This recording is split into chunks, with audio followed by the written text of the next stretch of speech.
sur le stand. On va parler innovation. Innovation et ISP, pour ceux que ça peut intéresser. J'ai le plaisir de vous présenter Nathalie Vouillon, notre spécialiste en innovation.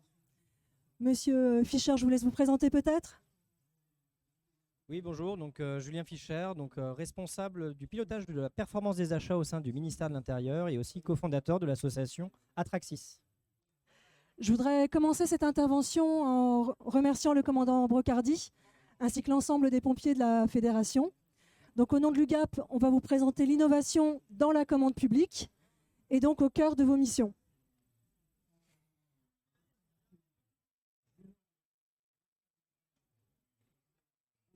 Pour ceux qui ne connaîtraient pas l'UGAP, l'UGAP, c'est la centrale d'achat de l'État et des collectivités, achat et revente.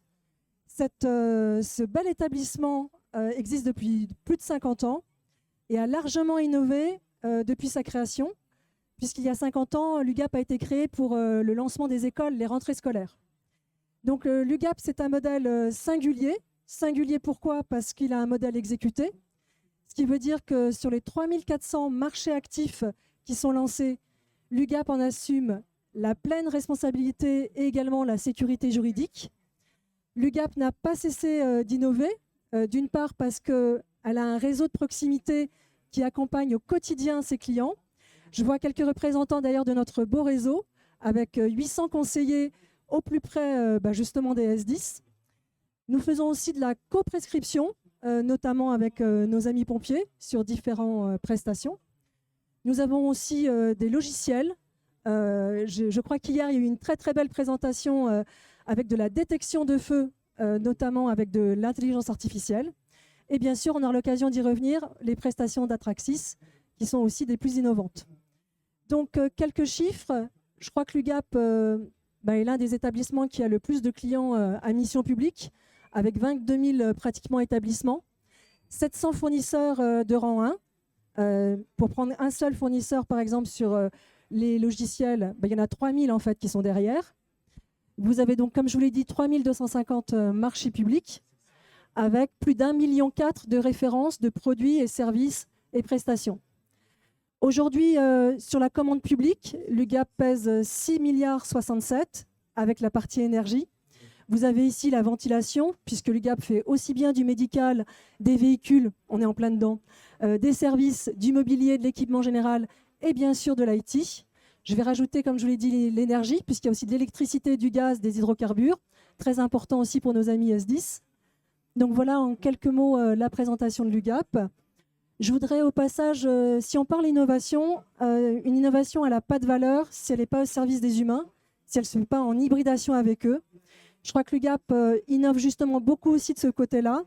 Et je voudrais en profiter pour remercier, s'ils ne sont pas très loin, nos équipes de recetteurs, puisque justement ces recetteurs qui, excusez-moi l'expression, au cul du camion, c'est le cas de le dire, vérifient la sécurité entre les fournisseurs et vous S10. Donc je voudrais les remercier. Et si Jean-Marie est dans le coin, il part bientôt à la retraite. Donc c'est son dernier concret des pompiers. Donc chapeau bas aux recetteurs et à Jean-Marie. Je vais passer la parole tout de suite à M. Fischer qui va nous présenter Atraxis. Merci pour votre attention. Merci beaucoup. Outre la présentation, c'est plus effectivement de pouvoir...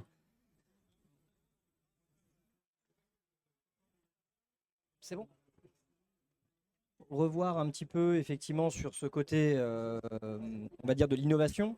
Donc Atraxis est une association effectivement à but donc pouvoir dynamiser, on va dire, dans l'écosystème des services d'incendie de secours, l'innovation et la transformation numérique depuis maintenant 2017. Donc ça fait quand même 7 ans qu'on œuvre à côté des services de secours justement pour ce domaine.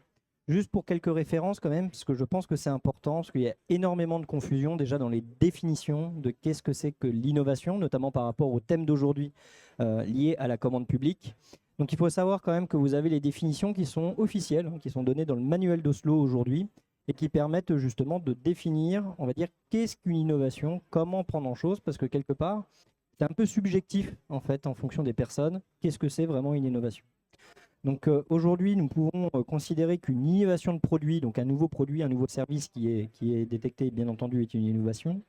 Il y a aussi donc des innovations, donc ce qu'on appelle des innovations de procédés.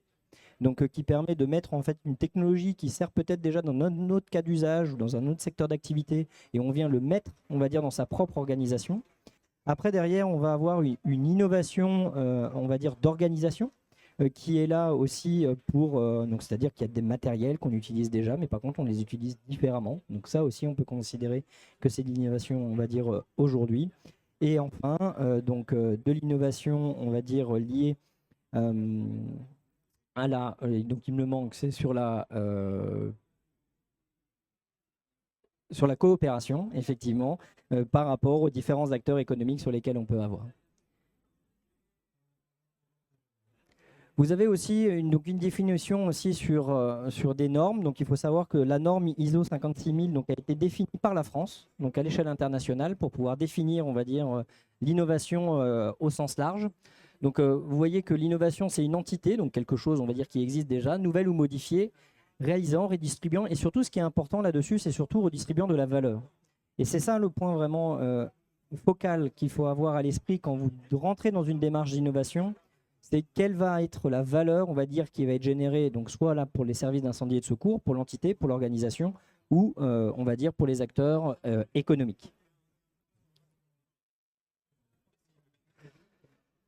Petite source, donc ça, tous les ans, en fait, l'Europe publie des scorings, on va dire, pour classer les pays au niveau européen en termes d'innovation. Donc on en entend beaucoup parler, on va dire, d'innovation en France aujourd'hui, mais regardez les résultats, on va dire, par rapport aux autres pays. Donc aujourd'hui, la France est classée 15e en 2024, donc sur l'innovation dans les différents scorings, avec un point quand même aussi essentiel, et c'est un peu ce qui nous rassemble, je pense, aujourd'hui, qui est du coup le secteur public, où on est en retard par rapport à d'autres pays de l'UE, où la France, justement, peine à pouvoir faire de la R&D et de l'innovation dans le secteur public.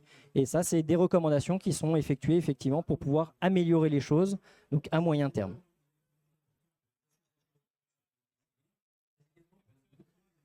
Forcément, ce que l'on peut constater aujourd'hui, c'est la fragmentation au niveau des SDIS sur le côté donc, de l'innovation en règle générale. Parce qu'effectivement, quand on parle d'innovation à l'échelle d'un territoire, ce qui est vraiment important pour créer de la valeur, c'est de pouvoir le passer à l'échelle, dont le travail, bien entendu, après et derrière, qui peut être réalisé donc, avec l'UGAP, que Nathalie va pouvoir présenter tout à l'heure. Et c'est vrai que ce côté-là, il est vraiment déterminant pour pouvoir justement faire, on va dire, d'une bonne idée, une réussite, qu'elle soit à l'échelle des territoires, qu'elle soit à l'échelle des sapeurs-pompiers en règle générale, mais aussi à l'échelle des acteurs économiques.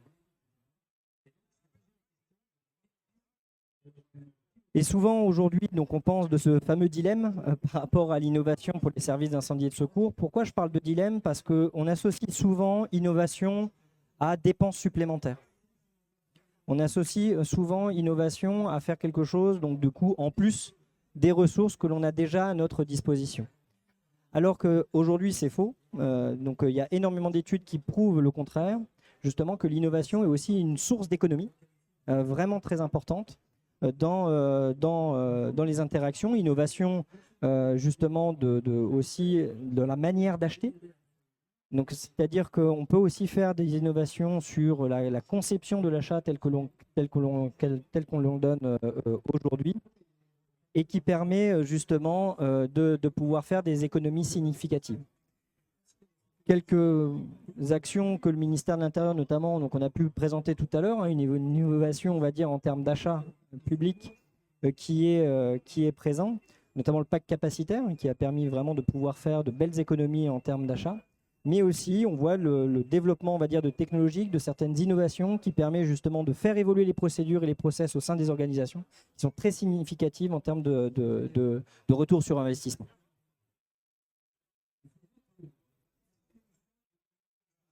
Donc voilà pour ces quelques éléments, on va dire, déjà de remise à plat, on va dire, de l'innovation telle qu'elle est. C'est pas subjectif, c'est pas forcément une nouvelle technologie qui arrive et qui va tout bouleverser, des innovations de rupture. C'est des choses beaucoup plus simples qui existent, des petits ajustements qui peuvent nous permettre justement d'avancer. Peut-être avant de passer la parole à Nathalie, est-ce que vous voulez nous en dire plus sur Atraxis, sur le rôle que vous jouez et voilà, le rôle qu'a l'UGAP aussi auprès de vous? Aujourd'hui, donc, avec l'association, effectivement, donc, nous avons créé un écosystème, on va dire, d'entreprises, on va dire, innovantes, qui, bien entendu, les membres d'Atraxis sont à la fois ces entreprises et aussi des services d'incendie et de secours. Donc, c'est leur association. Et cette association permet des rencontres, des lieux d'échange pour pouvoir mieux se connaître, pour pouvoir mieux connaître aussi, on va dire, les technologies qui existent, on va dire, dans le paysage, on va dire, de notre pays. Ouais. Donc ça, c'est vraiment important. Et du coup, le rôle de l'UGAP, on va dire qu'il y a avec ce lien, forcément, c'est de pouvoir justement aller plus loin. Si des SDIS sont intéressés, pouvoir utiliser les vecteurs, notamment de l'UGAP, pour pouvoir acheter sereinement, on va dire, ce type de solution pour pouvoir le déployer à l'ensemble des services d'incendie et de secours. Il y a un lien aussi forcément avec la French Tech, donc ça sera une belle transition avec Nathalie, puisque vous êtes entre deux Nathalie. Voilà. Donc on va passer la parole à Nathalie, effectivement, pour vous parler innovation au sein de l'UGAP. Et on va essayer de te faire dérouler aussi les slides. Merci Nathalie. Bonjour à tous. Donc, mon rôle aujourd'hui, c'est de vous expliquer un petit peu ce qu'on fait en termes d'innovation à l'UGAP. Je vais commencer par des chiffres. Alors, je ne vais pas vous abreuver avec 36 chiffres. Le premier, Nathalie a déjà commencé à en parler tout à l'heure, c'est notre chiffre d'affaires. Donc qui est de 6,7 milliards comptant effectivement les marchés d'énergie. Et puis le deuxième à retenir, c'est le montant des achats innovants qu'on dédie chaque année. Donc là, en 2023, on avait 3% des montants des achats qui étaient réservés aux achats innovants. Alors juste voilà pour vous dire un petit peu la répartition sur les univers marchés. Le premier univers marché où vous allez trouver de l'innovation, sans surprise, c'est l'informatique. Pourquoi? Parce que dans le marché de l'IT, on a le marché du software, où là, on a plus de 50% des éditeurs de logiciels qui sont innovants, qui sont des TPE, des startups, mais aussi des fois des grands groupes qui proposent des solutions innovantes. Ensuite, vous allez retrouver la santé. La santé, c'est assez historique. Pourquoi? Parce que c'est des marchés qui sont très spécifiques techniquement, où là, vous allez avoir des petites startups, des petites PME qui vont pouvoir plus facilement se positionner sur les marchés. Et puis en dernier, les véhicules, et notamment le segment incendie et secours. C'est aussi notre raison d'être aujourd'hui, où vous allez retrouver les drones, vous allez retrouver les robots, et donc qui représentent aussi un fort axe d'achat innovant de notre côté. Alors comment on fait, techniquement, comment on fait pour arriver à ces 158 millions d'achats innovants? On a deux leviers à l'UGAP. Le premier levier, et je tiens vraiment à les mettre en avant, ce sont les acheteurs. Pourquoi? Parce qu'on a à peu près à l'UGAP 70 acheteurs qui sont experts dans leur domaine et qui vont en amont du montage de leurs appels d'offres, que ce soit de nouveaux appels d'offres, du renouvellement ou des nouveaux montages d'appels d'offres, qui vont regarder ce qui se passe dans l'univers concurrentiel, qui vont faire des études technologiques, techniques, pour voir ce qui existe sur le marché et ce qui pourrait répondre à nos clients. Est-ce qu'on peut prendre un exemple avec le dernier exosquelette? Avec les exosquelettes, effectivement, qui sont sur la direction santé. Alors, je ne donnerai pas le nom, mais voilà, où on est déjà même presque, on va bientôt arriver au renouvellement, je pense, du marché. Donc, ça fait déjà un petit moment qu'on est positionné, qu'on essaie de voir voilà, comment on peut faire évoluer ce marché. Avec des robots terrestres aussi, un renouvellement de marché qui vient d'arriver et qui a été obtenu par une petite start-up. Donc, comme quoi, c'est possible. Hein, on peut être une petite start-up et remporter un appel d'offres à l'UGAP. L'un ne va pas sans l'autre. Et française en plus, voilà, de surcroît, encore mieux. Donc voilà, mais tout ça, c'est lié aussi à une stratégie qu'on a à l'UGAP, une stratégie d'accompagnement, parce que vous le comprendrez bien, pour ceux qui sont déjà un peu frottés au marché public, quand on voit une solution innovante, si on n'a pas rencontré un acheteur au préalable, si on ne connaît pas son environnement, il y a très peu de chances qu'on se retrouve en tout cas dans une procédure d'appel d'offres et qu'on y réponde. Donc le gros enjeu quand on est une petite société, une petite entreprise innovante, c'est de pouvoir rencontrer les acheteurs en amont. Et là, ça fait l'objet de notre deuxième levier, du coup, qui est l'accompagnement des startups. Donc on a depuis déjà un certain nombre d'années, je crois que c'est 2016, on a un partenariat avec la French Tech, depuis 4 ans avec Atraxis. Et pour nous, l'objectif, c'est de rencontrer l'écosystème startup, et d'une, pour les faire évoluer sur le monde de la commande publique, parce que c'est un monde. Et ce qu'on entend souvent, c'est que la commande publique, c'est compliqué, qu'ils n'osent pas se positionner. Et si on veut avoir ces startups sur nos marchés, si on veut pouvoir leur proposer des marchés, il faut qu'ils en aient connaissance et qu'ils comprennent le fonctionnement. Donc la première chose qu'on fait, et quand je dis on, c'est vraiment sur tout l'UGAP, hein, on le fait au niveau de la région parisienne, mais c'est aussi des actions que vous allez retrouver sur tous les départements, en tout cas tous les territoires couverts par l'UGAP, où on va avoir 2 actions principales. La première, on va mener des startups, des workshops, des masterclass sur la vulgarisation de la commande publique, où on va expliquer vraiment qui sont les acheteurs, comment ils fonctionnent, quels sont les business models attendus. L'idée pour nous, c'est vraiment au plus tôt de pouvoir échanger avec les startups pour qu'elles puissent se sensibiliser et qu'elles puissent se positionner. Elles se positionneront peut-être pas demain, mais ça peut être 1 an, 2 ans, 3 ans après. L'idée, c'est vraiment d'avoir cet accompagnement-là.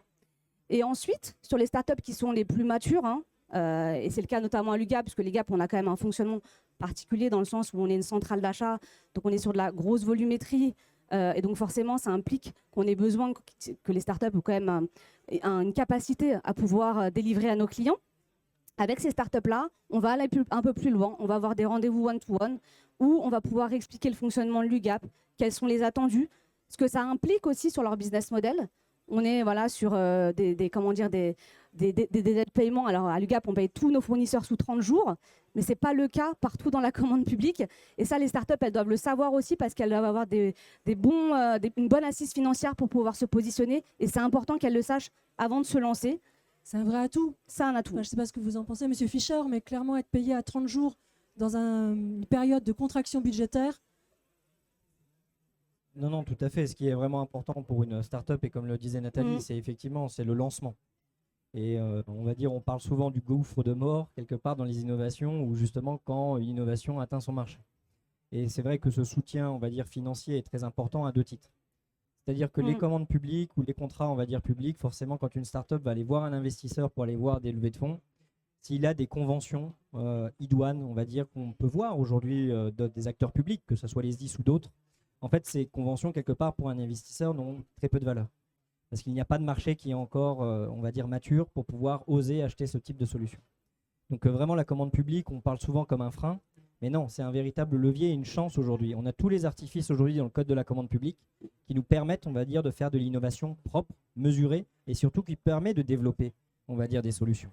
Et surtout, dans les pistes budgétaires que vous évoquiez justement à l'instant, contracter, avec une start-up, avec une petite PME pour co-construire, une solution, coûtera forcément beaucoup moins cher quand elle arrivera à la fin, plutôt que d'attendre que cette société a pris le risque elle seule pour après derrière vendre un produit, et forcément cette part de risque sera dans le prix final.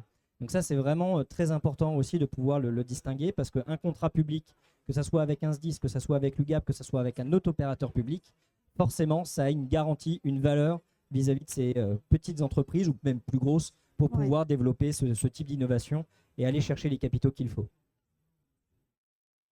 Voilà, tout à fait. Donc vraiment, notre stratégie, c'est vraiment d'aller discuter avec tout l'écosystème, alors c'est non limitatif, mais tout l'écosystème que vous pouvez voir là, pour rencontrer les startups, pour rencontrer les fondateurs, leur expliquer comment la commande publique fonctionne et les accompagner des fois même sur plusieurs années.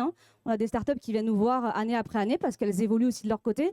Et l'idée d'ailleurs, c'est pouvoir les faire rentrer sur nos marchés, leur expliquer aussi les différentes modalités, parce que c'est vrai qu'on parle toujours d'être titulaire sur un marché, de remporter un appel d'offres, mais il peut y avoir aussi une progression. Quand on rentre sur les marchés publics, on peut montrer sur des modalités de sous-traitance, et puis après grossir, prendre un marché.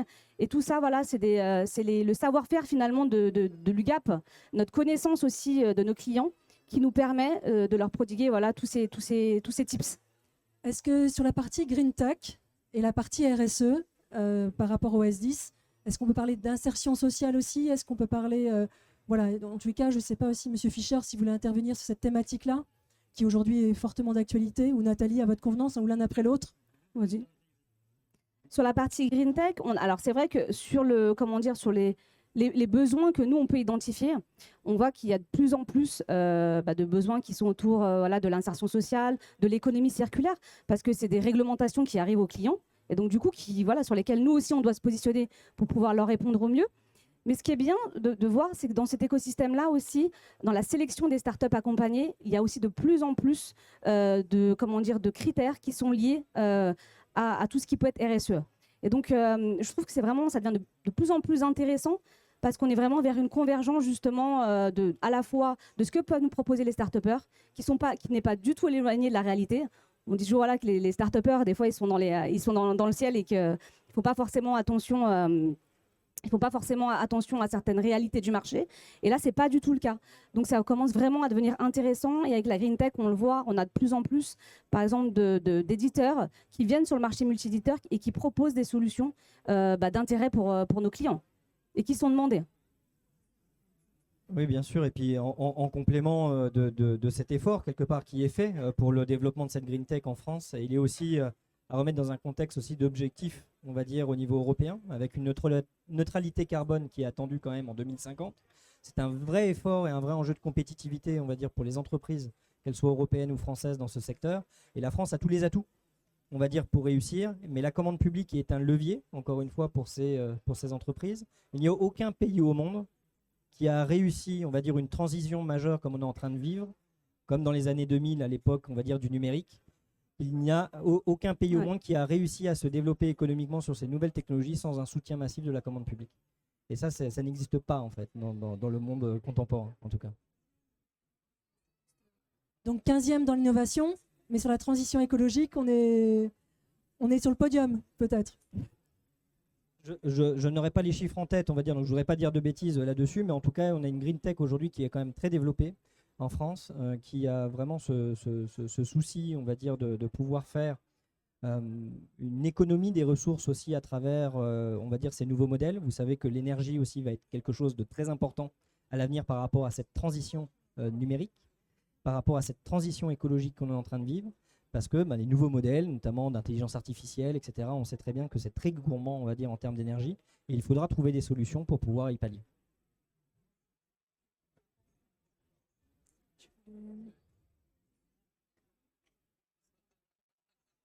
Pardon, alors c'est une petite dernière slide récapitulative. L'idée, voilà, c'est pour les start-upers ou en tout cas les entreprises innovantes qui voudraient se positionner sur nos marchés, de savoir comment faire. Donc, j'ai essayé de répertorier un peu les différentes manières. La première, effectivement, je dirais tout simplement aller sur notre site, ugap.fr.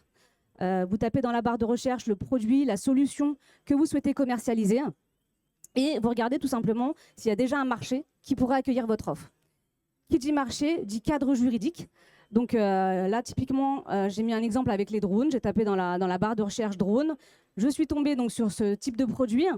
Et donc, bonne nouvelle, ça veut dire que si vous vendez des drones à l'UGAP, il y a déjà un marché. Ça veut dire que même si on est une centrale généraliste, on n'est pas positionné sur la totalité des solutions.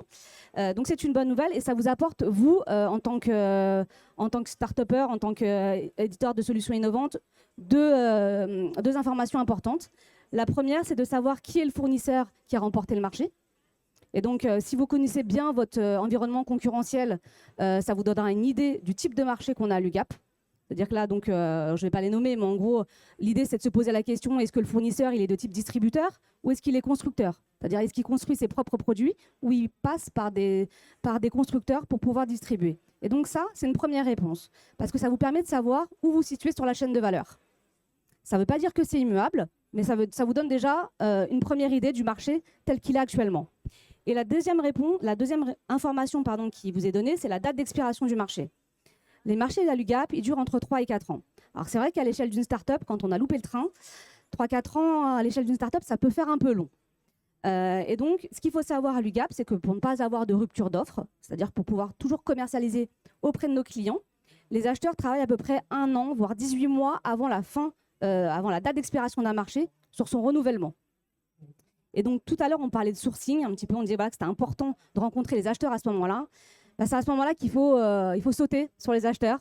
Typiquement, vous en avez quelques-uns sur le stand du Gap. N'hésitez pas à les voir pour voir si votre solution peut être intégrée et de quelle manière. Donc là, voilà, c'est si vous retrouvez votre produit. Si vous ne trouvez pas votre produit, vous avez toujours un formulaire qui est devenir fournisseur où vous pouvez remplir vos informations, c'est-à-dire écrire les produits que vous souhaitez commercialiser. Derrière, ce n'est pas une chatbot, c'est-à-dire que c'est vraiment c'est un collègue qui répond, qui prend son temps pour vous répondre et pour vous dire voilà ce qui existe à l'UGAP et aussi transférer vers nos collègues quand on pense que c'est une solution qui est intéressante pour eux. Deuxième voie pour rentrer à l'UGAP, si vous vendez une solution logicielle, je dirais une adresse mail à retenir, intégrer le multi-éditeur@ugap.fr. Donc, ça a un marché chez nous de distribution, donc il y a un titulaire. Et derrière, on a à peu près 3000 éditeurs, donc 3000 solutions qui vont venir s'agréger derrière. Donc si vous pensez que vous rentrez dans le cadre et vous avez envie de pouvoir commercialiser aux acteurs publics votre solution via le marché UGAP, vous écrivez à l'adresse, on vous enverra les modalités du marché et puis les documents à nous remplir. Ce qu'il faut savoir, c'est que nous, on regardera surtout votre scoring financier. Ce sera le premier élément. Et puis, dernier point, comment retrouver les appels d'offres? Vous avez le programme prévisionnel d'appels d'offres sur le site de l'UGAP, donc généralement pour 2 ans, donc actuellement 2024, 2025. 3 dates importantes. La première, la date de publication du marché. Et quand il est publié, vous pouvez le trouver sur le site du GIP Maximilien. Donc c'est une plateforme assez connue en Île-de-France. Je pense qu'il y a des relais en région, mais je ne pourrais pas tous vous les donner. Donc date de publication, date de notification, c'est-à-dire date à laquelle l'UGAP va dire on a choisi tel fournisseur en respectant le code de la commande publique. Et dernier élément, la date de commercialisation, qui est importante pour vous parce que c'est la date à laquelle vous allez pouvoir utiliser le cadre UGAP pour faire du business. Donc voilà, moi je à peu près fini là.